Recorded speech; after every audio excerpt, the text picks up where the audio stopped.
د شمیرو تر مخه هر کال په پاکستان کې 15 لک نه زیات خلک د ټي بي یا نری رنس په مرز اخته کیږي. په دې مرز اخته د مریضانو درېمه برخه هغه خلک دي چې درملنې یا علاج لپاره د ځان اندراج چرته هم نه کوي او هم داسې نورو خلکو ته هم دا مرز د رسولو سبب ګرځي. ټي بي مریض ته پکار دی چې هغه نور څه نشته، خلک د ټوخېدو په وخت کې یا بیا ټوخېږي، سخراش کوي، څه بلغم راځي چې هغه په معقول ځای کې غورځي.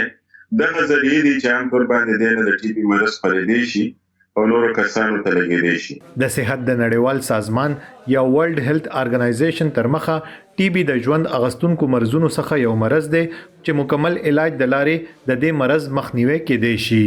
د WHO د شمیرو تر مخه هر ورځ 40,000 او 100 خلک د دې مرض لوجې خپل ژوند د لاسه ورکوي او نږدې 28,000 خلک په دې ناروغي اخته کیږي. طبي ماهران وایي چې د ټي بي د مرض علامات لکه د نورو مرزونو په شان ښکاره دي چې چاته دا مرض ولګي نو اکثره هغه ټوخېږي او تبه پې راځي. بعض ټایم چې کله دا ټي بي ډېر زیات شي سینې ته یا پېپړو ته ډېر نقصان ورسوي او په هغه دوايانو نه ټیکېږي چې کوم هغه مزاحمتي ټي بي دی. عام دوايانو سره بیا نه ټیکېږي، هغه مزاحمتي ټي بي دپاره چې کوم علاج کېږي په هغې هم نه ټیکېږي. نو بیا مریض ته ګنجایش دا دی چې هغه کې نور پیچیدګۍ پیدا شي، د هغه مطلب سینه ډېره خرابه شي یا ورته نور بیماری ډیولپ شي یا بل ځای ته ټي بي ولګي یا ګردې خرابې شي، خو هغې سره یا دغه پېپړې دونه خرابې شي چې ساه اخیستو کې ټوله تکلیف زیات شي چې د هغې وجې د هغه سروایول یا د هغه له ژوندي پاتې کېدل ډېر مشکل شي او ډېر په تکلیف شي.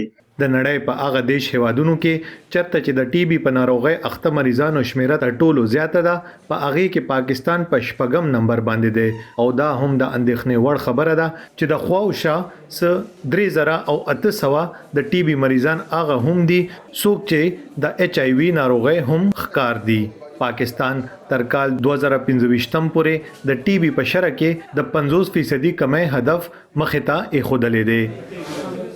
وقار احمد VOA ډیوا اسلام آباد.